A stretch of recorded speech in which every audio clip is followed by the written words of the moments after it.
Dans cette vidéo, nous allons commencer la marche à suivre pour modéliser la maison. Moi, je vais modéliser la maison des architectes chiliens Petro Eric Krausen, c'est la Solo House. Et avant de tout, il faut toujours bien s'assurer en option préférence des projets unité de travail ou qu'on travaille sur la bonne unité. Moi, j'aime bien travailler en centimètres. En deuxième lieu, et on peut aller sur Fichier info, information des projets. Et ça, c'est un onglet qui donne des informations à propos du projet en Archicad. Et c'est bien parfois de leur donner un nom ou de mettre plus de détails du site. Moi, pour l'instant, j'ai juste donné un nom au projet. Et moi, j'aime bien aussi une image du projet et lui attribuer une maison, une photo, pardon, une photo qui est représentative du projet. Ici, je vais juste prendre, glisser depuis le bureau et une photo de la maison.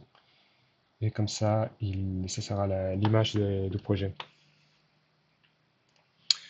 En deuxième lieu, j'ai pris tous les documents graphiques que j'ai de cette maison. Du coup, je découpe une façade, les plans de l'étage inférieur.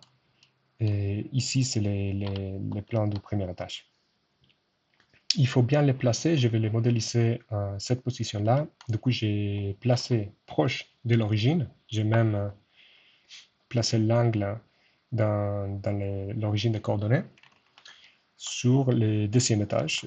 Sur un des étages, par l'instant, ça va être l'étage du premier étage, celui-là.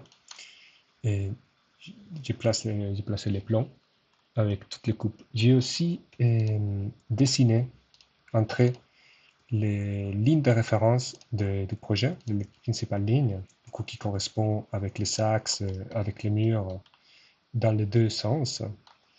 Je vous recommande, avant de commencer à modéliser, de bien mesurer tous les éléments, aussi de les arrondir. J'ai arrondi tout au plus moins 5 cm, du coup, entre axes c'est 450, les colonnes font 50 par 50. Et après, travailler avec l'outil guide. Pour rappel, c'est cet outil qui est là. On peut l'activer ou désactiver, normalement avec les raccourcis L. Et quand il est activé, on a ces trétillés en orange de deux côtés, dans la partie supérieure et latérale de l'écran. Du coup, ce que je vais faire, c'est déjà établir des lignes guides avec tous ces éléments principaux du plan. J'ai fait ça aussi parce que parfois les documents graphiques en image, ils ne sont pas très précis. Du coup, c'est très bien de commencer avec des éléments qui sont bien mesurés, au moins qui correspondent à des unités de projet. Ça facilite beaucoup le travail par la suite. Et je vais le faire dans les deux sens.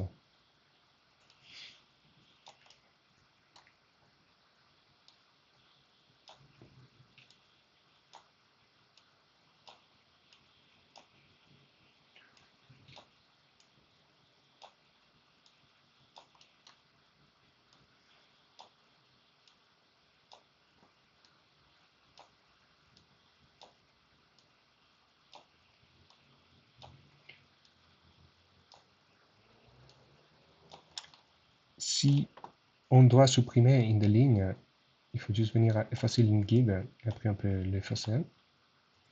Là, je vais continuer et compléter toutes les lignes guides. Voilà. J'ai aussi placé tous les éléments de référence, du coup les images, sur un calque. C'est les références images, je l'ai appelé. Ça pour toutes les autres images. Et du coup, je peux facilement l'étendre. Ces lignes-là, je n'ai plus besoin parce que je les transformé dans des lignes guides. Et les lignes guides, je peux les étendre et allumer avec le raccourci L. Une bonne chose des lignes guides, c'est qu'ils se créent automatiquement dans tous les étages. J'ai placé dans l'étage inférieur, du coup, la référence de l'étage inférieur déjà, et ici, celle de l'étage supérieur. Maintenant, je vais faire le même exercice pour la coupe. C'est bien de comprendre tous les niveaux qu'il y a dans le projet. Je vais donc créer des lignes guides qui correspondent aux différents niveaux de tâches. Du coup, un niveau 00, qui sera celui-ci. J'ai un rez-de-chaussée supérieur, on va dire que celui-là, c'est le rez-de-chaussée inférieur. Le rez-de-chaussée supérieur qui a 3 niveaux à l'intérieur. Du coup, 1, 2 et 3 niveaux ici. Ça, c'est bien important d'identifier à ce moment-là tous les niveaux qu'il y a à l'intérieur du projet. Ici, pour les premiers étages, j'ai 2 niveaux. Du coup, cette partie centrale qui se trouve à cette hauteur-là et une partie, un anneau périphérique qui est un peu plus bas. Et je vais aussi mettre les lignes guides pour les coupes et l'accroteur. Ça m'a permis, j'ai déjà fait mis de texte. Ça, c'est du texte que j'ai créé tout simplement avec l'outil texte. Pour moi, pour bien comprendre. Et voilà, vous pouvez juste indiquer là les auteurs. Ça, c'est vraiment une référence pour moi, pour m'aider à travailler. Et l'idée, c'est toujours en arrondissant et trouver les différents niveaux. Du coup, 260, 310, 360, 180, 630 et 930. Vous voyez que j'ai parfois arrondi 2-3 cm à la base pour avoir des voilà, pour l'arrondir au plus moins 5 cm. Je veux pour mon premier étage, maintenant il faut décider quel niveau on lui attribue à chaque étage. Et du coup, pour mon rez-de-chaussée inférieur, je vais lui attribuer les niveaux 00. Pour les rez-de-chaussée supérieur, je vais lui attribuer les niveaux 260. J'aurais pu choisir un de ces trois, mais je vais choisir le 260. Ça voudra dire que cette dalle-là sera 50 cm plus haute que le niveau de référence et celle-là 1 mètre plus haute. Et pour les premiers étages, je vais lui attribuer cette hauteur-là, du coup à 630 sur le niveau du sol, et pour la toiture, 930. Du coup, une fois que j'ai ces 4 niveaux qui sont identifiés, j'ai déjà créé 4 étages. Ça, c'est sur l'onglet étage, clic droite, définir étage. Et ici, je vais tout simplement donner les altitudes qui correspondent. Du coup, créer un ré inférieur à 0,0, un ré supérieur à 260, un premier étage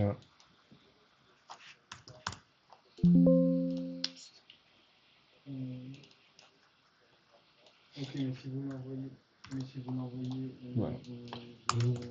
Il faut commencer en fait pour les tâches les plus hautes. Du coup, la toiture à 930, le premier étage qui se situe à 630 et un ré supérieur qui est à 2,60 m. Et il va automatiquement donner des sauteurs de tâches. Alors, ce projet il est un peu compliqué parce qu'on a plusieurs niveaux par étage. Et après, on réglera ça avec les dalles à l'intérieur. Mais ces hauteurs, ils devront correspondre du coup à la distance qui est entre les niveaux. Voilà.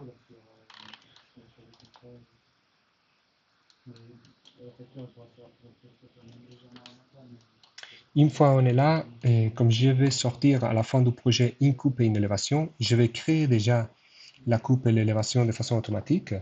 Pour cela, je vais chercher l'outil coupe et ici l'outil façade. Je vais créer d'abord la coupe automatique. J'ai créé un calque, ça s'appelle divers lignes de coupe, où je peux placer les traits de coupe. Voilà. Et ça sera la coupe. Je vais la placer au milieu de l'escalier en colimaçon. Cette coupe, elle va générer automatiquement une vue orthogonale de la maquette 3D. Et je vais créer aussi l'outil façade. Je vais montrer cette façade-là. Une fois que j'ai ces deux éléments, je vais aussi les mettre sur les calques divers lignes de coupe. J'aurai sur l'onglet coupe et façade créé ces deux nouveaux éléments. Si je clique dessus, il va générer automatiquement la vue en façade, en coupe de la maquette 3D. Ici, on voit que pour l'instant, il n'y a aucun élément qui a été modélisé. Du coup, on voit seulement les niveaux de référence tels qu'on les a créés. Voilà, ça sera le début pour la modélisation de la maquette 3D, pour la préparation du fichier.